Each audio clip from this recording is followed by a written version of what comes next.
Hello, welcome to this short presentation on secondary labeling requirements, part of WisCon's outreach training tools. My name is Trina Fiesel and I'm a WisCon consultant. WisCon is an on-site safety and health consultation program.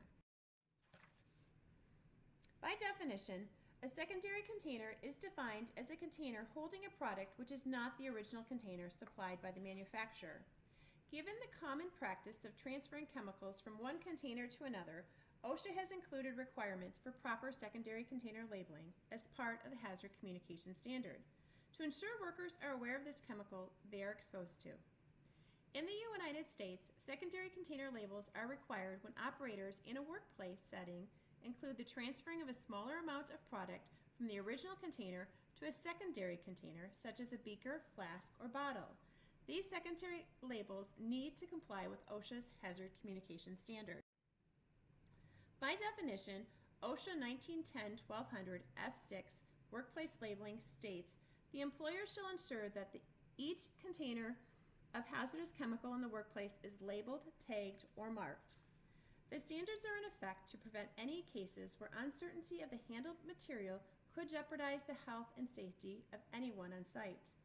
All original labels cannot be removed, altered, or defaced, and if a replacement label is needed, no information can be omitted from the first to the second label. There are two mandatory pieces of information which need to be included on a secondary label.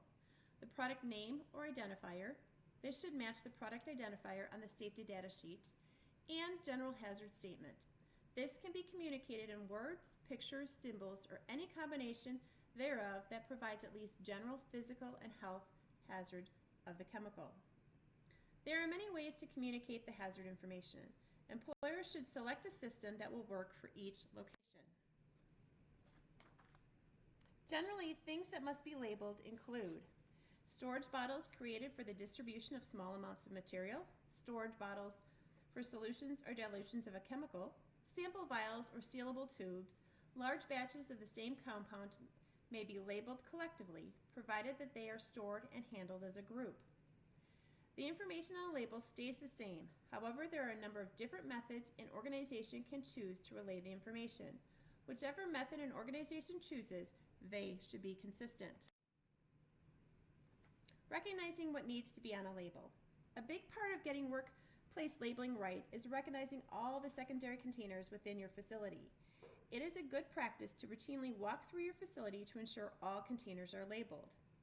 It may be easy to remember to label the transferable buckets and chemical storage containers, but do not forget the drip pans for hoses underneath machines and fluid reservoirs or internal tanks with larger machines for holding oil or coolant. These containers may not be as easily noticed as an unlabeled container. However, there is an obligation to communicate the hazards of the chemicals to your employees, and proper labeling is required. If there is no labels, workers may be at risk. Hazard communication labeling. Once you determine what must have a secondary label, it is important to know what information needs to be on a label.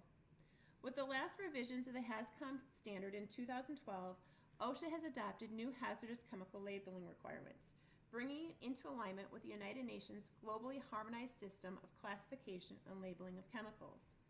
These changes make labeling more universal and will help ensure improved quality and consistency in the classification and labeling of chemicals, and also enhance worker comprehension.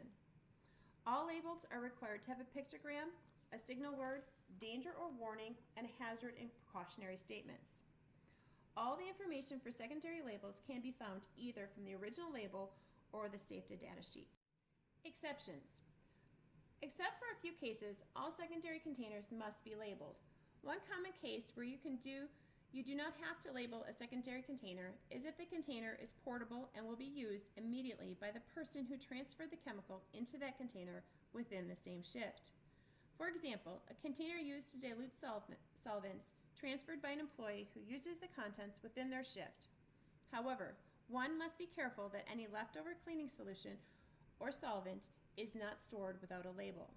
Another exception includes the container size is impractical to house a label, or if the chemical is produced in a workplace not intended for resale. Exceptions can be summed up as this: if in doubt, label it. Be consistent. The Hazard Communication Standard allows flexibility in how the secondary label information is relayed on a label, allowing a number of acceptable options. Whatever method an organization chooses, they need to stay consistent. And remember, the information on a label stays the same.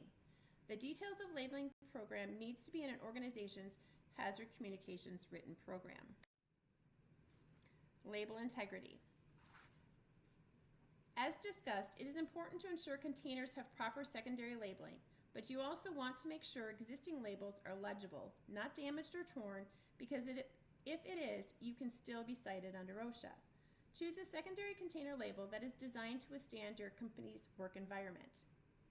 It is important to ensure an employee can read the label and have access to safety data sheets to read more information. As a result, workers will be better able to handle and use hazardous chemicals, thereby allowing them to avoid injuries and illnesses related to the exposures to hazardous chemicals.